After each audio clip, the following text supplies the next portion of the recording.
આજે વિંજવાડા ગામ જનતા ગામ સભામાં જોડાઈ જાય છે, પણ એ તલાટી અને સરપંચ સાહેબ અહીંયા કોઈ છે જ નહીં. હવે આ સભા ઓલરેડી ગુજરાત સરકારે યોજવાયેલી છે, ગામ સભા, ગામડે ગામડે સભા કરવી. તો શું કારણ છે? તલાટી સાહેબ નહીં આવ્યા, સરપંચ સાહેબ નહીં આવ્યા, કોઈ છે નહીં, આમાં સભ્યો નહીં. તો આ જનતા ગામની આવી અને જેટલી પરેશાન થાય, અને જનતાના તમે આજે ગામની અંદર શું વિકાસ કર્યો હોય શું વિકાસ નથી કર્યો એ જનતા પાસે તમે એનું ઇન્ટરવ્યુ લો ને જનતા કહે છે.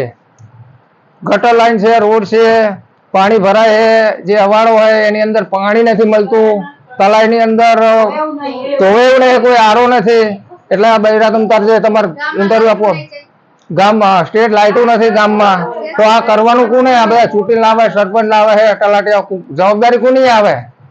આ ગામ જનતાનું શું? એમાં તમે હાલો ઇન્ટરવ્યુ તમતાર હાલો.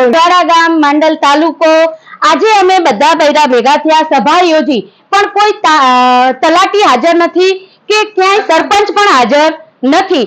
અમારી રજૂઆત છે કે ગામમાં ક્યાંય સ્ટ્રીટ લાઇટ નથી, ગામના રસ્તાઓમાં ખાડા ખૈયા છે, રોડ નથી, અને ગામની અંદર ગટર લાઈનની તો બિલકુલ વ્યવસ્થા જ નથી. ગામ સફાઈ નથી થતી, તળાવની અંદર ક્યાંય આરો નથી, તો બધાએ ક્યાં ધોવા જાય? કપડા ક્યાં ધોવા? આવવા જવાના રસ્તાઓમાં કોઈ વિકાસ નથી થયો.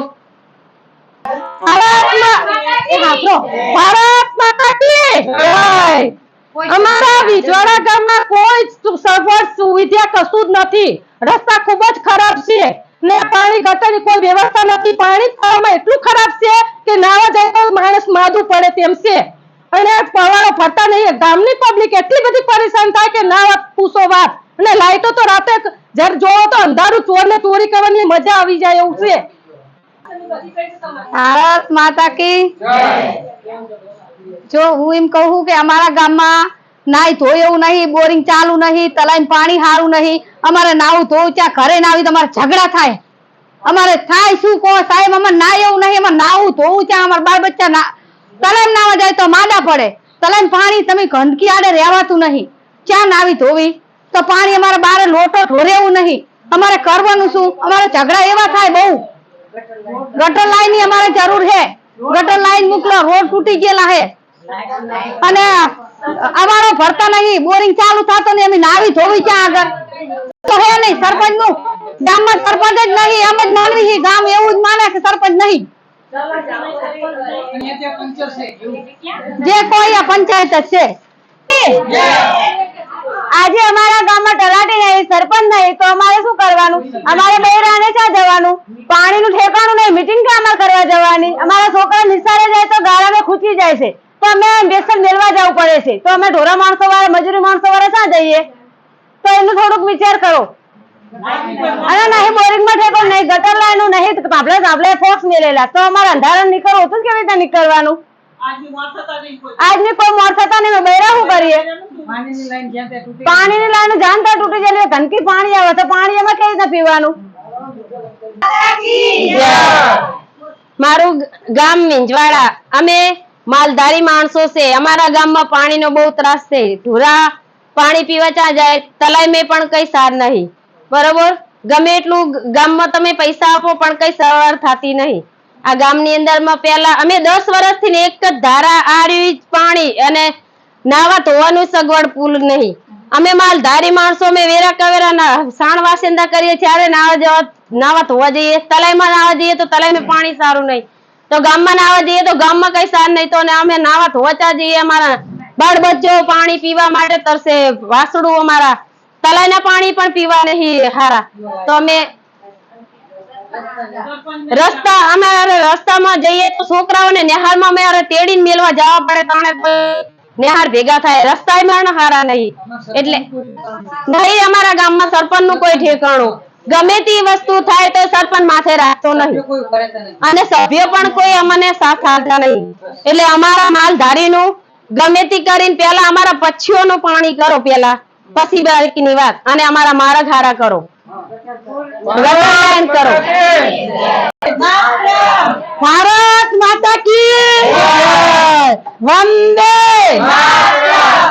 આજે અમારું ગામ વિજવાડા, તાલુકો માંડલ અને જિલ્લો અમદાવાદ.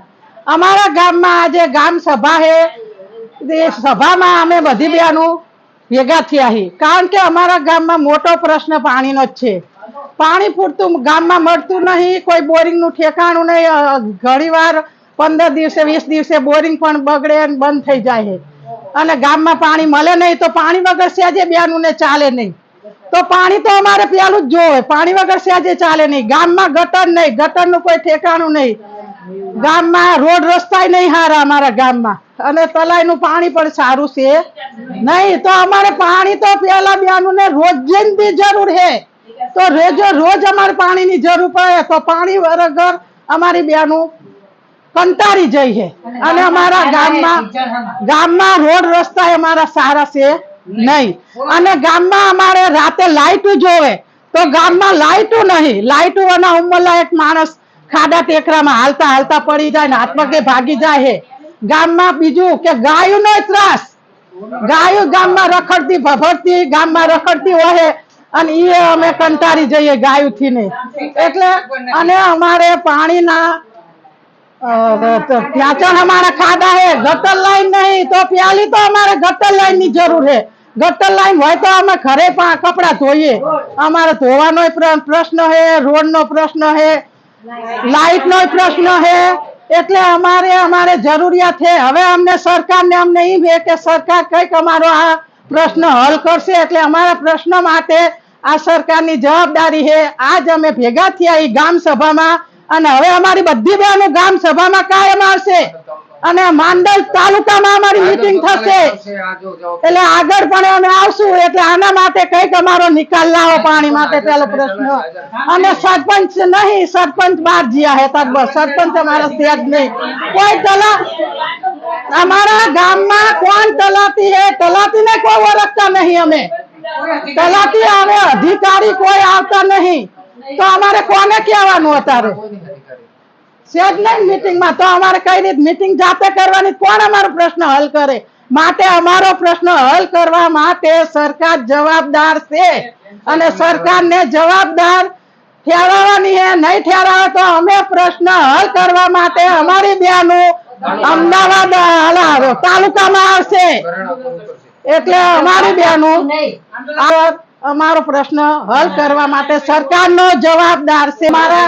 અમારા ગામમાં સરપંચ મહિલા સરપંચ છે. મહિલા સરપંચ કોઈ હાજર રહેતા નથી. આથી 100 મહિને 7 મહિના થઈ ગયા, કોઈ મહિલા સરપંચ આવતી નહીં. એના પપ્પા આવે વગર સરપંચે આવી અને સહી સિક્કા બધું જે કામગીરી એના પપ્પા કરે છે. મહિલામાં અમારે 22 વર્ષની છોકરી છે, પણ એ હાજર રહેતી નહીં, બહાર જ રહે.